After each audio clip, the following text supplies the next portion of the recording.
Oh, sih, Rom. Apa sih? Wes. Wis lah. Nah, weh. Wes. Weh. Dam.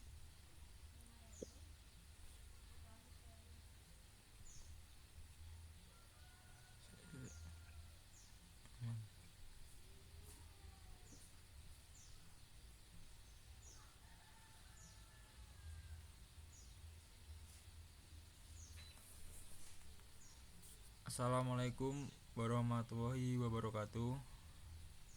Waalaikumsalam Waalaikumsalam warahmatullahi wabarakatuh. Kami dari kelompok 2 akan mempresentasikan materi tentang persediaan dan HPP. Saya Imam Bagas Santoso dan teman saya ada Ayah Reva, Farel Irfan, Alfi Dayati, Nisa Azizah, dan Andika Alif.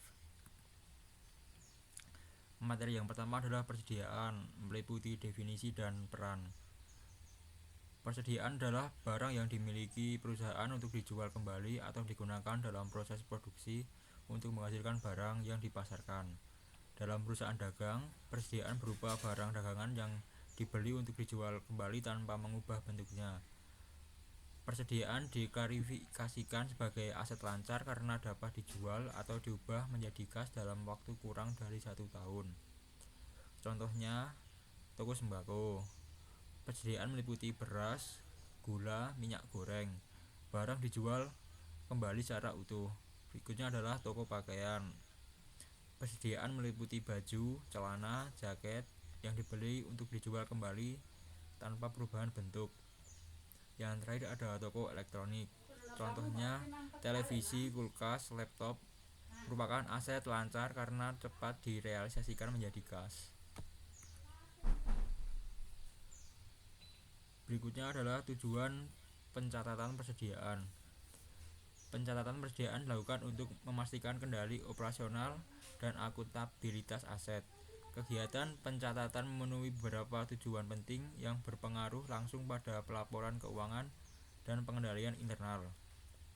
Yang pertama adalah mengetahui jumlah barang, memastikan stok tersedia, mencegah kehabisan barang atau penumpukan usang. Berikutnya adalah menentukan nilai aset, menilai persediaan sebagai komponen neraca dan aspek penting untuk laporan keuangan. Berikutnya, menghitung HPP. Pencatatan akurat diperlukan untuk menghitung harga pokok penjualan yang benar. Selanjutnya, menentukan laba atau rugi. HPP dan nilai persediaan mempengaruhi perhitungan laba kotor dan hasil akhir perusahaan. Yang terakhir ada kontrol kehilangan. Mendeteksi kehilangan, pencurian atau kerusakan melalui pembandingan fisik dan catatan.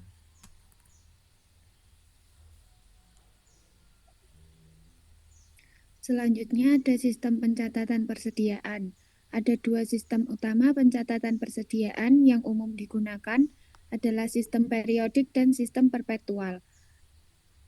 Pilihan sistem mempengaruhi frekuensi pembaruan akun persediaan, cara menghitung HPP, serta kebutuhan operasional seperti stok opnam dan teknologi pendukung.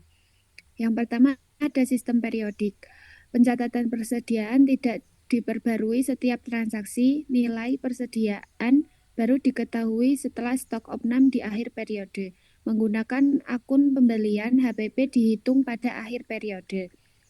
Yang kedua ada sistem perpetual. Persediaan diperbarui setiap terjadi transaksi pembelian dan penjualan sehingga informasi stok tersedia real time. HPP dicatat saat penjualan terjadi, biasanya membutuhkan software dan teknologi. Next.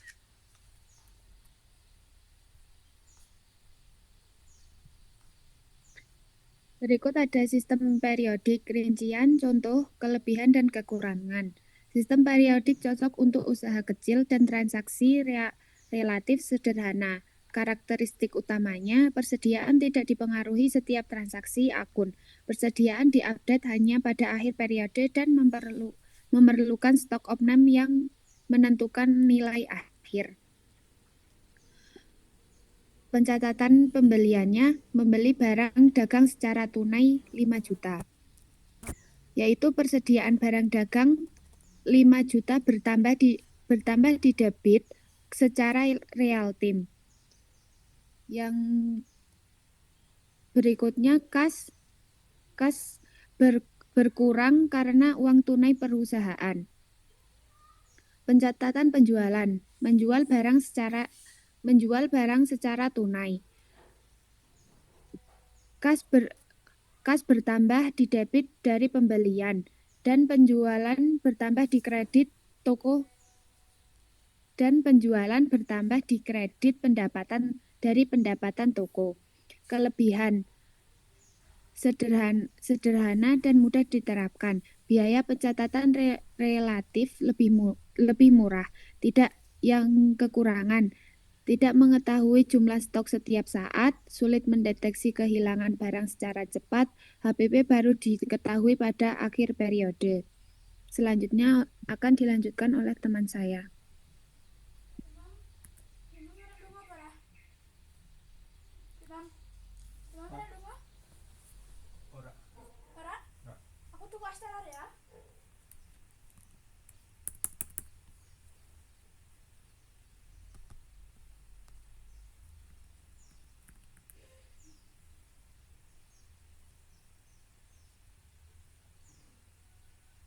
Selanjutnya yaitu sistem perpetual, rincian jurnal kelebihan dan kekurangan. Sistem perpetual cocok untuk usaha yang membutuhkan informasi stok real time dan pengendalian yang lebih ketat. Semua transaksi pembelian dan penjualan langsung memperbarui akun persediaan dan HPP. Pada sistem perpetual, setiap transaksi pembelian dan penjualan barang dagang langsung dicatat dan memperbarui akun persediaan. Oleh karena itu, jumlah persediaan dapat diketahui secara real time tanpa harus menunggu akhir periode. Pencatatan pembelian. Contohnya, jika membeli barang 5 juta secara tunai, persediaan 5 juta secara debit dan kas 5 juta secara kredit. Saat perusahaan membeli barang dagang, akun persediaan langsung bertambah. Yang selanjutnya yaitu pencatatan penjualan dan HPP. Penjualan tunai 8 juta dicatat ke kas 8 juta atau penjualan 8 juta. Maka jurnalnya yaitu jurnal penjualan kas ada di debit, penjualan ada di kredit, sedangkan jurnal HPP ada di debit dan persediaan di kredit. Kelebihannya yaitu informasi persediaan tersedia setiap saat dan pengawasan stok dan pengambilan keputusan lebih baik. Kekurangannya yaitu memerlukan teknologi dan software akuntansi dan biaya implementasi relatif lebih tinggi. Next. Perbandingan periodik dan perpetual. Perbandingan antara pencatatan persediaan periodik yaitu persediaan diperbarui hanya pada akhir periode, sedangkan perpetual yaitu persediaan diperbarui setiap terjadinya transaksi. Yang kedua yaitu stok opnam. Stok opnam periodik yaitu sangat bergantungan pada stok opnam untuk mengetahui jumlah persediaan, sedangkan perpetual yaitu stok opnam tetap dilakukan tetapi hanya untuk alat kontrol dan pengecekan. Yang ketiga yaitu akun pembelian. Akun pembelian terdapat akun pembelian untuk mencatat pembelian barang dagang, sedangkan yang perpetual tidak ada akun pembelian karena langsung dicatat ke akun persediaan. Yang keempat yaitu HPP. Pada periodik, HPP dihitung pada akhir periode, perpetual HPP langsung dicatat setiap kali terjadinya penjualan. Dan yang terakhir yaitu informasi stok. Pada periodik tidak dapat mengetahui jumlah stok secara langsung, sedangkan perpetual yaitu informasi stok dapat diketahui kapan saja secara real time. Selanjutnya dijelaskan kepada teman saya.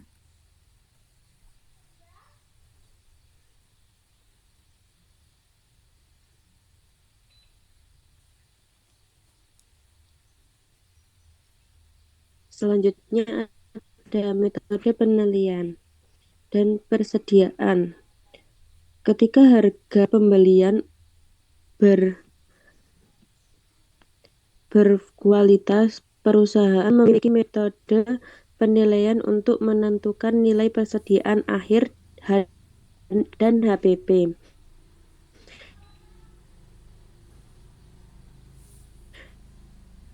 Yang pertama ada FIFO tinggi. Metode ini berasumsi bahwa barang yang pertama kali dibeli atau masuk ke gudang adalah barang yang harus pertama kali dijual. Logikanya seperti antrean di kasir atau produk susu di supermarket, barang dengan tanggal kadaluarsa terdekat dijual terlebih dahulu. Selanjutnya ada LIFO, barang terakhir HPP lebih tinggi, laba lebih rendah, dan pajak lebih tinggi. Kelemahannya, persediaan akhir bisa terlalu rendah dan tidak sesuai PSAK atau IFRS. Logikanya, metode ini mengembalikan dari FIFO, di mana barang yang terakhir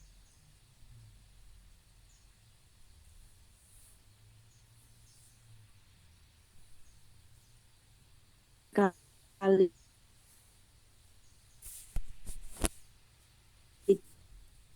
dibeli atau masuk yang paling mudah duluan diambil. Selanjutnya ada biaya rata-rata. Menghitung biaya rata-rata seluruh barang tersedia setiap unit dianggap bernilai sama berdasarkan rata-rata tertimbang biaya. Metode ini mengambil jalan tengah.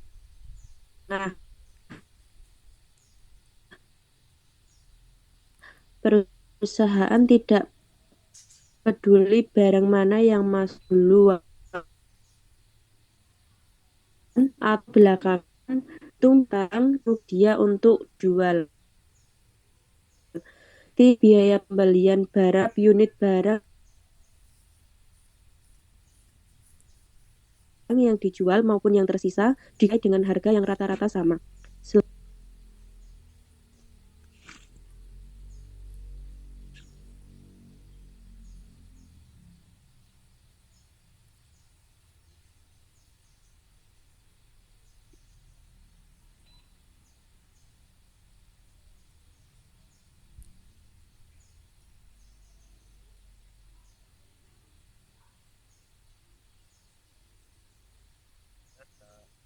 Foto perhitungan biaya rata-rata sama. Kemudian sama dengan 100 unit kali 10.000, 5 Januari sama dengan 100 unit kali 12.000 dan terjual 150 unit. Total persediaan 200 unit. Berikut hasil perhitungan HPP dan persediaan akhir menurut masing-masing metode. FIFO, HPP dan persediaan akhir. HPP 100 unit sama dengan 10.000 ditambah 10.000, 50 kali 12.000 sama dengan 1.600.000. Persediaan akhir sama dengan 50 kali 12.000 sama dengan 600.000. LIFO, HPP dan persediaan akhir. HPP sama dengan 100 kali 12.000 tambah 50 kali 10.000 sama dengan 1.700.000. Persediaan air sama dengan 50 kali 10.000 sama dengan 500.000. Biaya rata-rata HPP dan persediaan air. Total biaya 2.200.000 tambah 200 unit sama dengan 1.000 unit sama dengan 1.000 unit. 100 unit kali 1.000 unit sama dengan Rp 1.650.000. Persediaan akhir 50 kali 12.000 sama dengan 550.000. Next.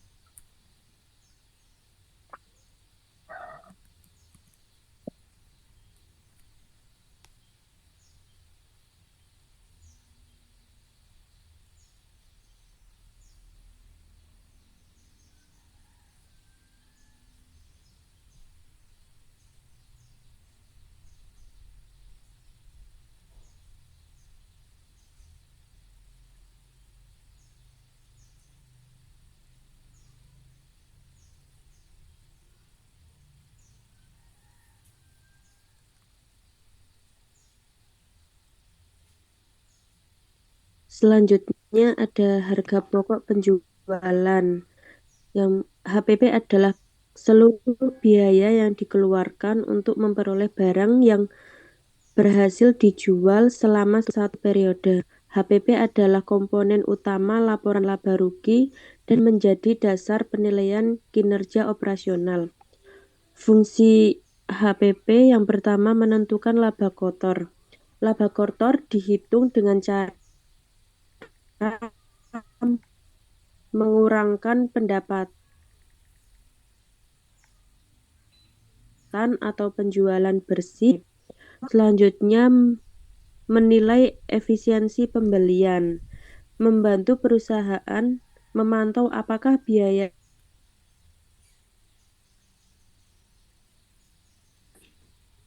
pengandaan efisien. Selanjutnya, menentukan harga jual yang tepat. Sebelum menentukan harga jual ke konsumen, perusahaan harus tahu persis berapa biaya modalnya agar tidak mengalami kerugian dan tetap kompetitif. Selanjutnya, menentukan menjadi dasar pengambilan keputusan bisnis. Membantu manajemen mengambil langkah strategis seperti negosiasi ulang dengan supplier, menentukan biaya produktif, atau mengubah strategi printing. Rumusnya HPP. Untuk menghitung HPP khususnya pada perusahaan dagang, digunakan rumus seperti HPP sama dengan persediaan awal ditambah pembelian bersih dikurangi persediaan akhir. Selanjutnya ada komponen pembelian bersih. Pembelian bersih sama dengan pembelian ditambah beban akut pembelian dikurangi retur pembelian dikurangi potongan pembelian. Selanjutnya akan dijelaskan teman saya.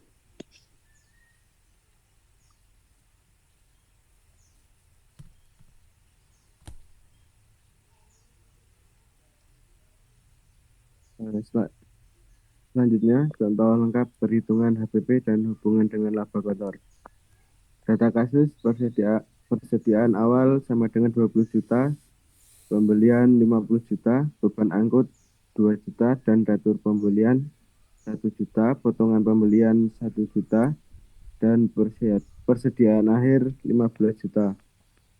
Langkah pertama, pembelian bersih.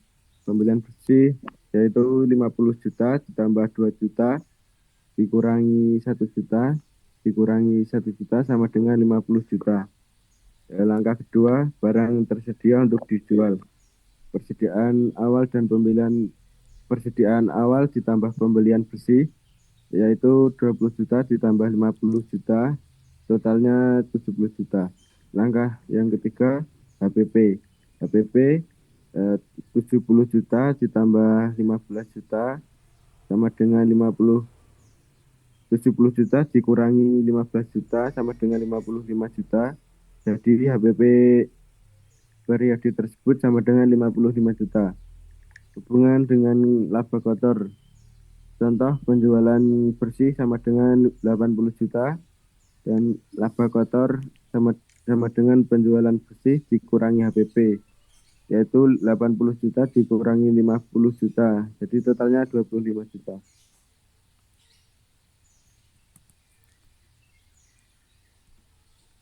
Sekian presentasi dari kelompok kami. Bila ada salah, mohon maaf. Wassalamualaikum warahmatullahi wabarakatuh. Waalaikumsalam Assalamualaikum warahmatullahi wabarakatuh. wabarakatuh.